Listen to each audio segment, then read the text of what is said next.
Over the break, I read a book by a former US memory champion, and he mentioned the memory palace, an ancient method of remembering things. Some of you might be familiar with that method from watching Sherlock. So I thought we could use that method to learn the 10 most important things you need to know about MLA style, in particular parenthetical references. And we'll walk through the IG Farben building to do that. And that is where the English department is located. So let's get a little bit closer. Whoops.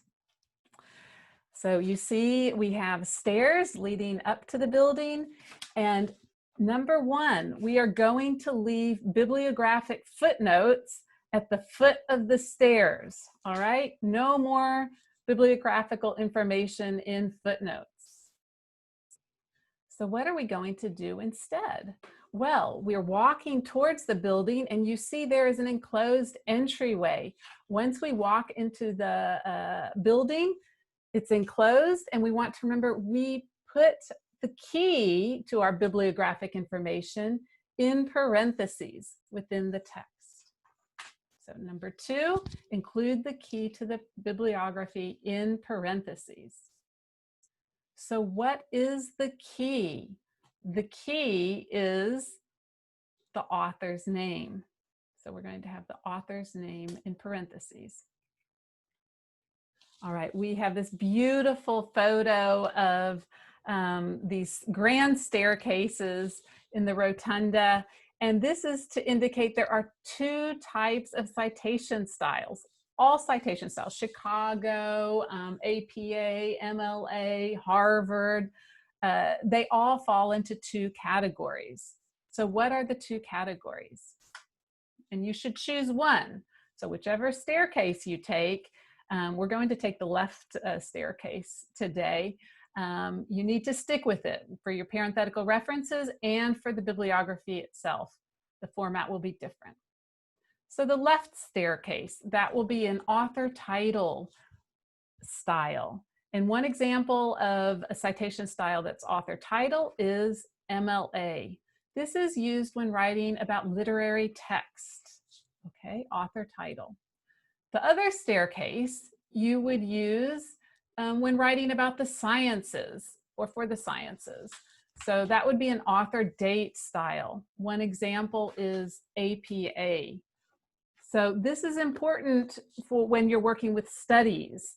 Then people want to read already in the text what year that study was conducted. All right.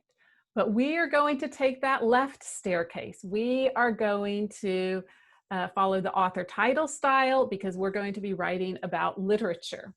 So we're going to walk up that left staircase, and at the top, you can look down and see the Rotunda Cafe. So there's lots and lots of space there. So in MLA style, between the author and the page number, in parentheses, you are going to leave a space between the two, okay? So lots of space there, Cheever space 727. Now we're going to walk up that staircase. We've already walked up the staircase, and now we're going to see what we see to our left. To our left, we see the women's bathroom. Now the memory palace, things are more memorable the more shocking they are. So think women have periods, and a period in American English is a British full stop. So imagine you don't want the period to come before the door. You don't want blood all over there. You want to go through the door and then deal with the period. So the same goes for a parenthetical reference. The sentence's period goes after the parenthetical reference. Below I have an example. Nettie considers himself a legendary figure, parenthetical reference, and then the period. Even if you have a complete sentence before the parenthetical reference, if your quotation is a complete sentence, the period still goes after that final parentheses. All right, you see the doors to the right, that will take us to the stairwell. What are we going to find in the stairwell? Right, oh, yeah, it's okay. Yeah, I could mention that. If the author is clear, you only need to have the page number in the parentheses. So if your whole paper is about the swimmer, you've already introduced Cheever so that people can find the bibliographic information, then you don't need to repeat it every time. Okay, we're going to now go right into the stairwell. Imagine you see John Cheever here. John Cheever, famous Pulitzer Prize winning writer. But John Cheever has written many texts. So imagine him there with his short story, The Swimmer, and his novel, Bullet Park. What are you going to do? If you write Cheever 64, we don't know which one of those texts that are in your bibliography you're referring to. This is when you want to remember it's an author title style. So include the title when referring to more than one work by the same author. Nettie considers himself a legendary figure. Cheever, comma, swimmer, 727. So a couple things. You don't include articles in short titles because you don't alphabetize by articles, okay? And we're gonna have this space then between the title and the number. Just always think of space before the number. Often that's a bit unwieldy. You might want to include this information in the body of your text. In Cheever's The Swimmer, Nettie considers himself a legendary figure. Then you just need the page number. All right, we are going to walk up the stairs, and so is Cheever. Cheever is going to sit on the windowsill. So imagine Cheever sitting on the windowsill. Guess what? I pushed Cheever out the window. This is horrible, mean, but I pushed him out to the window. So we have no author. What do you do if you have no author? In class, students will say, oh, I'd write the name of the newspaper, but then you might have New York Times, New York Times, New York Times, New York Times. How would you distinguish the different texts?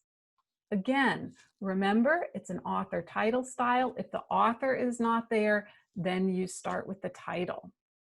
All right, when the author is missing, use the title as your key. So I found an example. The Economist, they rarely have bylines. They don't list the authors. And they had an article on Cheever. They wrote how he spent his last years in rehab. And it was in an article called Why Writers Drink. Now, keep in mind that authoritative texts, which are the type of texts you want to be referring to at the university, generally have authors. Authoritative, that word has the word author in it. So in this case, that article referred to a book where the person got the information. The best thing would be to go to that book that has an author and use that. But especially in your first semesters, you may end up finding some source that does not have an author. Then use the title. I'll just give you a few more examples. So you see the newspaper article title, and remember we put article titles in quotation marks and standard font. The next one is a fact book, and books, remember, are in italics. And remember, we don't use the article when making the cross reference, and so legacy would be in italics because it's a book. And that would be the key to finding the work in the bibliography. Okay. Then we are going up the stairwell. We're almost to the third floor where the English department is. And here at this staircase, just imagine two authors linked arm in arm. What are we going to do if we have more than one author? When you have two authors, then include their last names and join them with and. This is going to be different in APA, okay? In MLA style, join them with and. So here we have an article written by Blythe and Sweet, and you see Blythe and Sweet in the parentheses, space, and page number. right, we're going to walk up the stairs. We've almost made it to the third floor. And there on the third floor, we see a number of authors. So imagine 7 authors. What are we going to do then? That would just clog up our parentheses if we had so many authors. Do you know what to put in parentheses? This is number 10. When a text has more than 2 authors, include the first author and et al. For et alia in parentheses and put that period after al. So an example would be Langenbacher et al. Period 58. All right. You actually know pretty much everything you need to know about what goes into the parentheses. And I hope you enjoyed walking through this monumental memory palace, the IG Farben building, designed in 1928. It was actually the largest office building until the 1950s in Europe. Okay, then enjoy formatting your parenthetical references in MLA style, and I'll see you in my next video to talk about the works cited section, your bibliography, and we'll make a right on the third floor and walk towards the library. Hope that helps.